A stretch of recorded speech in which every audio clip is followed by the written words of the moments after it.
Fala aí, tudo bem? Seja bem-vindo agora à terceira parte do nosso curso sobre a ciência da hipertrofia e nessa aula vamos falar sobre a influência do treinamento aeróbico na hipertrofia.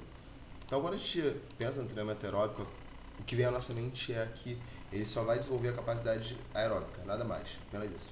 Você vai fazer o cardio, melhorou a capacidade aeróbica e fim. E além disso, que independente do que você faça, ele também vai prejudicar o seu ganho de massa muscular. A sua hipertrofia ela vai ser prejudicada.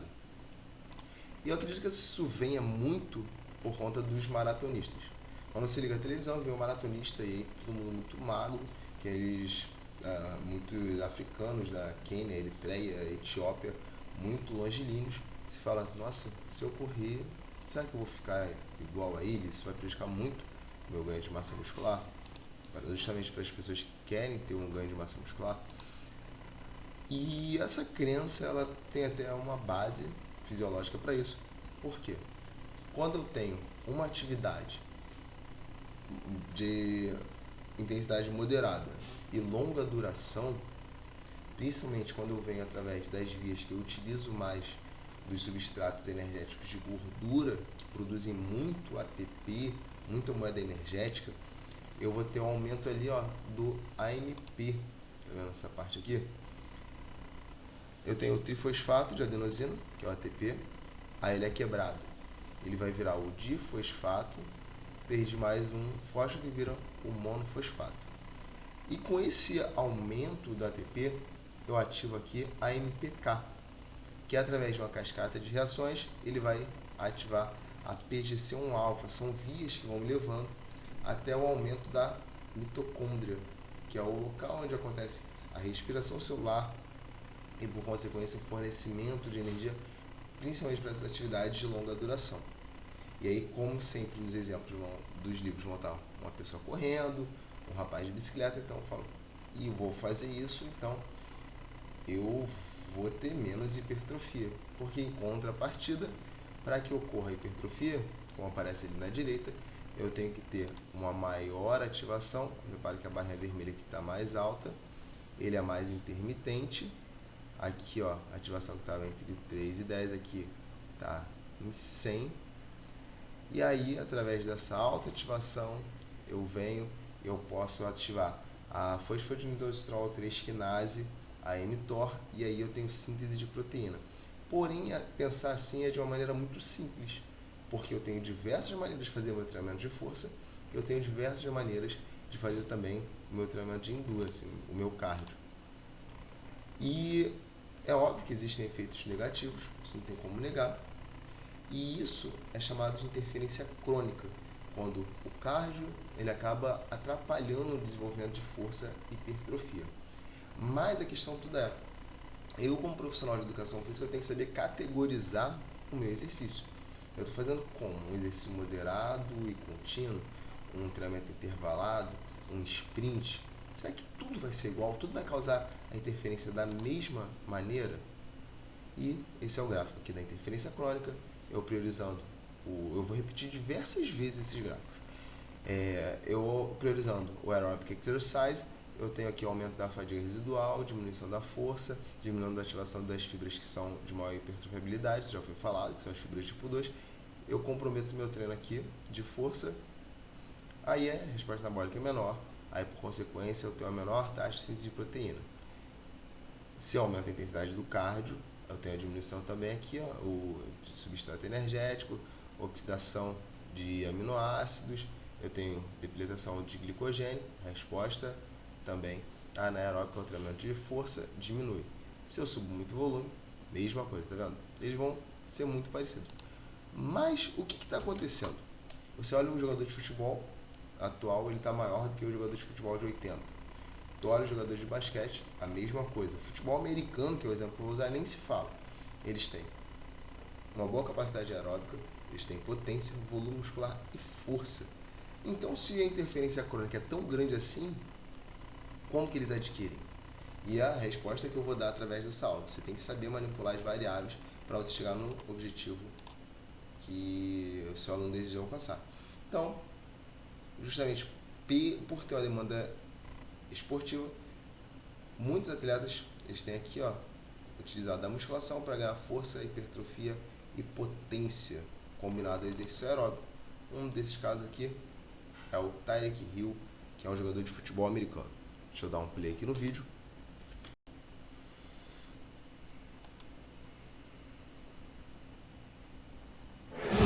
How fast is Tyreek Hill? Well, if he had been running in the 200 meters in Rio against Usain Bolt and company, here's where he would have finished.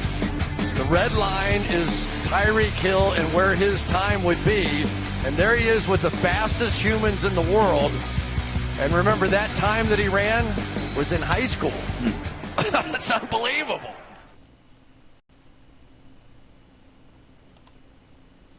Não sei se você entendeu o vídeo, mas ele mostra uma disputa das Olimpíadas. Se o Tyreek Hill estivesse correndo nos corredores mais rápidos do mundo, ele estaria ali entre os primeiros, competindo até mesmo com o Usain Bolt, um atleta que é pesado, acho que ele tem mais de 80 quilos, tem força muscular e parece ter uma boa capacidade também aeróbica. E aí ele tem um treino de força também aqui, um vídeo que eu peguei na internet. Deixa eu avançar.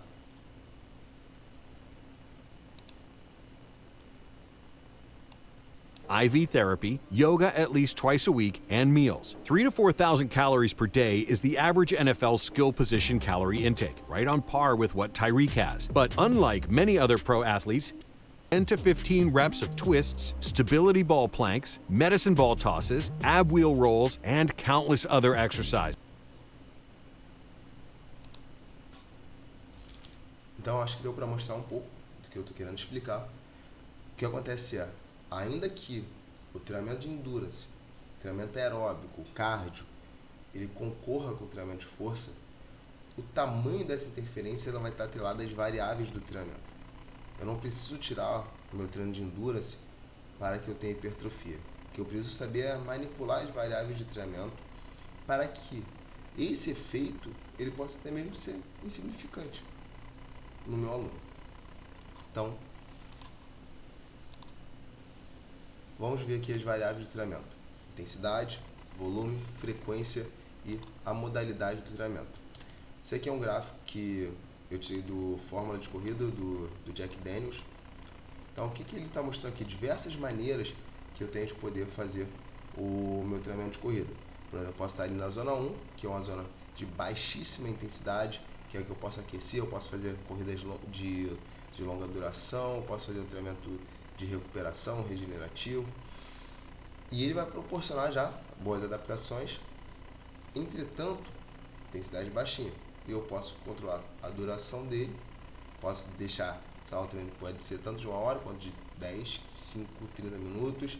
Eu posso fazer também no outro extremo, zona 6, que vai ser um sprint. Eu coloco ali um tiro de 30 segundos que ele vai pro tudo ou nada, deixa ele descansando 2 minutos, 2 minutos e meio. Será que eles vão ter a mesma interferência? Essa é a dúvida que eu quero colocar na sua cabeça. Ou posso fazer um treino ali na zona 4, que é um treino de limiar. Fiquei ali 30 minutos, é um treino de bastante resistência, causa bastante queimação muscular. Será que todas essas formas vão interferir da mesma maneira? Então, vamos observar as variáveis de treinamento. Começando aqui pela intensidade. Eu utilizei essa meta-análise aqui como base para poder fundamentar a tese que eu estou defendendo, que é o treinamento concorrente, uma meta-análise examinando as interferências do aeróbico no treinamento de força ou na musculação. Então, o treinamento aeróbico ele vai estar principalmente associado às melhorias da capacidade aeróbica. Esse é o principal. Você vai fazer cardio, essa é a principal adaptação. Entretanto, a gente tem que analisar. Porque se ele for produzir uma carga de trabalho que produza um estresse mecânico significativo, o que vai acontecer? Ele vai gerar hipertrofia. Por quê? Ainda que no livro você pegue e quando você está na via lá da hipertrofia, você tenha um bonequinho pegando um peso de musculação e no cardio, esteja um rapaz pedalando, o teu corpo ele não entende o que você está fazendo, o que ele entende é a carga. Então, se essa intensidade ela for suficiente para gerar um estresse mecânico, ainda que não se compare ao efeito da musculação, que é claro que vai ser melhor, ele pode sim aumentar força e hipertrofia. Esse artigo de revisão aqui, ele mostrou justamente isso, que como você conseguia ter o ganho de força e hipertrofia, mas ele só fez através do pedal. Esse vídeo aqui que eu também achei na internet é bem interessante. Eu vou acelerar.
Eu não sei se você entendeu o vídeo, ele mostra um ciclista, esqueci o nome dele agora, ele é um alemão, se você colocar assim, Quadzilla, foi até o apelido que ele ganhou, pelo tamanho da massa muscular que ele tem. Ele é um sprinter também, ele não é um de longa duração. E ele foi uma brincadeira, quanto tempo que ele precisava pedalar para fazer uma torrada. E o que acontece ali? A potência que ele coloca é altíssima. Ele colocou ali 700 watts. Provavelmente você não faz isso no teu leg press. Então, será que todo esse estresse mecânico ele também não pode colaborar tanto para o ganho de força quanto para o ganho de hipertrofia? Se o seu músculo só entende o estresse mecânico. E a questão é que se eu coloco uma alta tensão, ainda que não seja só com a musculação, eu esteja pedalando, eu consigo sim ter um aumento da minha massa muscular. Esse outro artigo aqui, ele analisou justamente o treinamento aeróbico com pelo menos 80% da potência máxima. Por exemplo, se aquele rapaz ele tem a potência máxima de 1000, ele vai ficar ali girando em 800. E o que aconteceu? As pessoas, principalmente as não treinadas, elas desenvolveram o aumento da massa muscular. E, ao contrário da criança popular, algumas modalidades do treinamento aeróbico, principalmente em sedentários e idosos, se você faz isso com alguém que já é treinado na musculação, isso dificilmente irá acontecer. Mas indivíduos que estão iniciando e idosos que têm uma capacidade de força baixa, eles conseguem sim ter uma melhoria, ainda que seja menor que da musculação, fazendo exercício aeróbico na força e na hipertrofia. E, ainda que pareça contraditório, eu consigo ter um aumento aqui da minha capacidade aeróbica, que é o aumento da proteína mitocondrial, e da proteína miofibrilar, que é o do meu músculo após a sessão de exercício aeróbico de alta intensidade.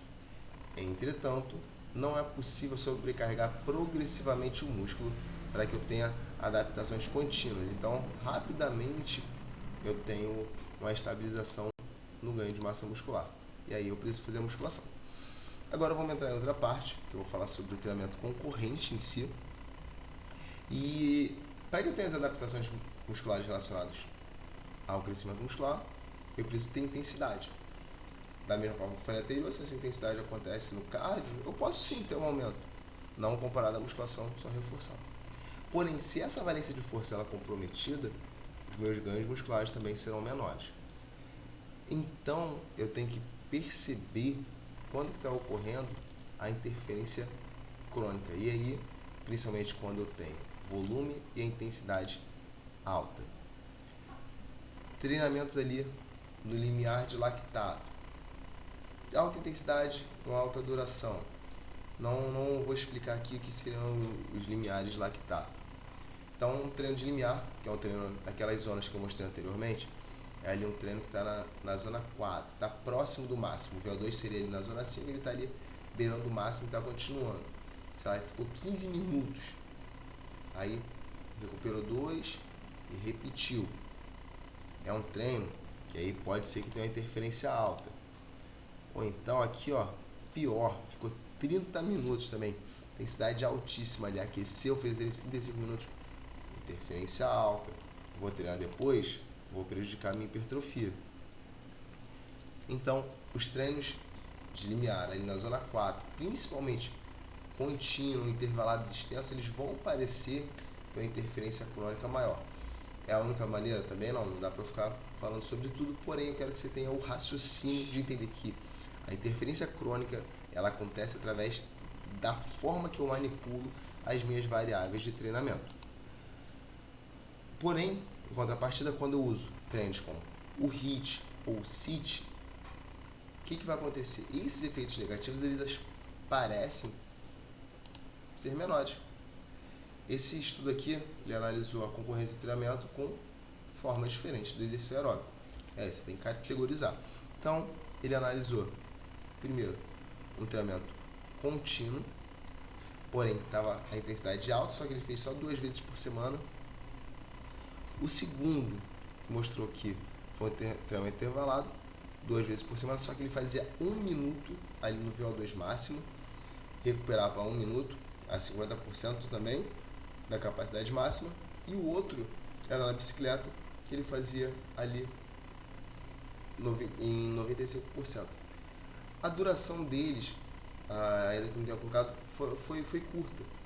Então o que aconteceu? E 2 vezes por semana também. Esses treinamentos pareceram não ter diferença relacionada à força das 11 semanas que tiveram de treinamento. Se não teve alteração na força, que é uma das principais valências para que eu tenha a hipertrofia, eu posso extrapolar pensando que quando eu coloco essa intensidade alta, não deixo a duração muito longa, o que vai acontecer? Eu tenho uma baixa interferência também na hipertrofia muscular. Outra variável, agora, as variáveis relacionadas ao volume. Vou colocar aqui volume e frequência. Essa variável, sim, independente da maneira que eu manipule as outras variáveis, se ela estiver relativamente alta, porque depende também do meu nível de treinamento, se eu começo a treinar uma pessoa que faz meia maratona e coloco para ela fazer apenas 7, 8 quilômetros, isso relativamente não é tão alto. Então, pode ser que eu tenha uma concorrência menor. De novo, você tem que saber analisar caso a caso, você tem que saber categorizar, saber quem é o indivíduo, qual o nível de treinamento dele, como que ele está fazendo. O que vai acontecer? O volume, ele vai gerar muito AMP. Lembra que eu falei do trifosfato de adenosina, que é o ATP? Como o volume está grande, eu estou numa faixa ali que eu estou utilizando muito das minhas vias aeróbicas, vias que produzem muito ATP, o AMP vai crescendo, e eu tenho uma interferência molecular. Muito AMP, eu disparo a AMPK.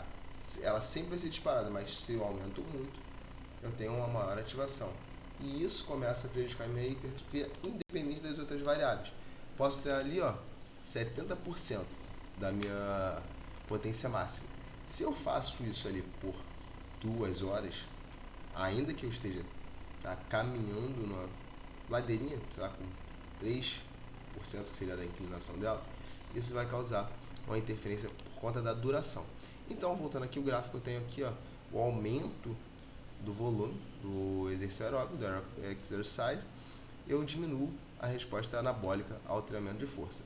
Esse outro gráfico, que é daquela meta-análise que eu já falei no início, ele mostra também, ó, eu vou aumentando a quantidade de tempo durante um dia e eu tenho uma queda significativa também relacionado tanto à hipertrofia, força e potência.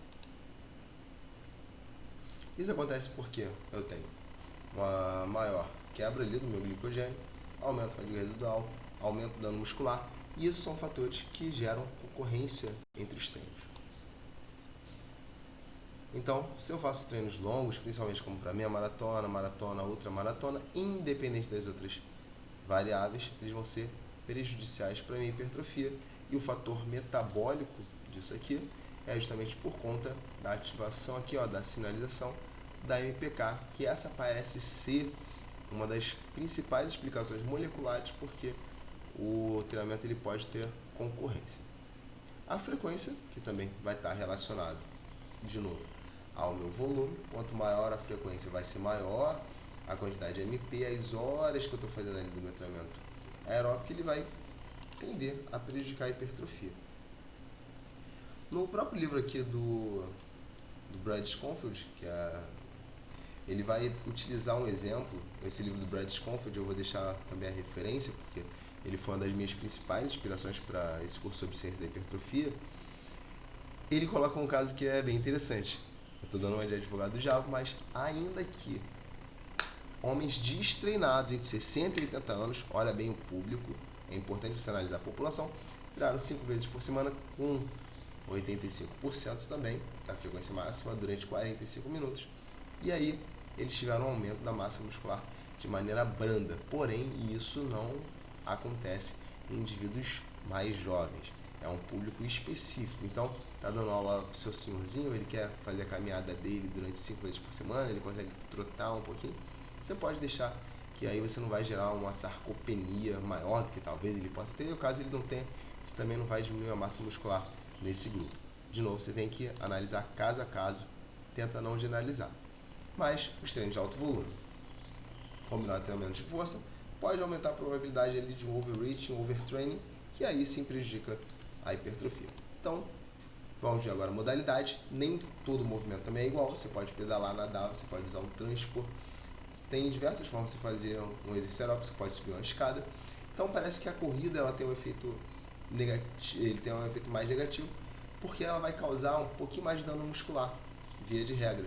Justamente porque ela tem muita carga excêntrica, é uma queda que você amortece, alonga ali o tendão calcâneo e dispara. Então, diversas cargas excêntricas, elas parecem ter um efeito maior comparado, talvez, a uma bicicleta. Então, eu tenho que saber planejar. Como que eu posso fazer, então, para a interferência melhor, se eu puder? Eu alterno os dias do treinamento aeróbico. Quando eu precedo ali um treino de musculação, a intensidade for alta, a fadiga residual é maior, então assim, é bom que eu pise no freio, caso eu necessite fazer os dois. E você pode tentar evitar vias metabólicas que elas concorram entre si. Por exemplo, se eu for fazer um treinamento de força, aí eu tenho que saber de novo manipular minhas variáveis. Treinamento de força com cargas de 15 repetições, numa carga ali moderada, sendo um treino muito denso, que eu tenho um intervalo de recuperação curto, eu não vou fazer um treino de limiar também, no caso de um cardio que eu faço anterior, porque são vias que elas estão concorrendo entre si, eu posso prejudicar o meu treino.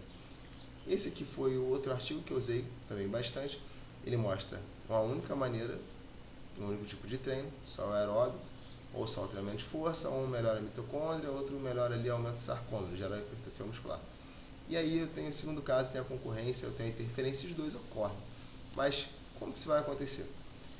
De novo, claro que aqui ele está generalizando. Existe sim uma concorrência em pessoas destreinadas. Se eu faço ele só o treinamento de força ou só o cardio, tanto faz. Mas a concorrência aqui não parece afetar muito os destreinados. Então você pode se despreocupar com esse grupo. Entretanto, em grupos treinados existe uma concorrência, porém um não anula o outro. E é claro que o treinamento aeróbico ele acaba prejudicando muito mais do que o treinamento de força prejudica muito menos na capacidade aeróbica do que a capacidade aeróbica vai interferir na capacidade de produzir força. Porém, eles não se anulam. O treinamento ele é concorrente e não um treinamento que anula o outro. Então, basta eu aprender a manipular as variáveis para que eu possa conseguir que o meu aluno, que o meu atleta, ele tenha uma boa capacidade de força, hipertrofia, potência e também tenha todos os benefícios, tanto para a saúde quanto para a performance que o treinamento aeróbico traz. Então, muito obrigado e até a próxima aula, que a gente já vai entrar agora no planejamento do nosso treino.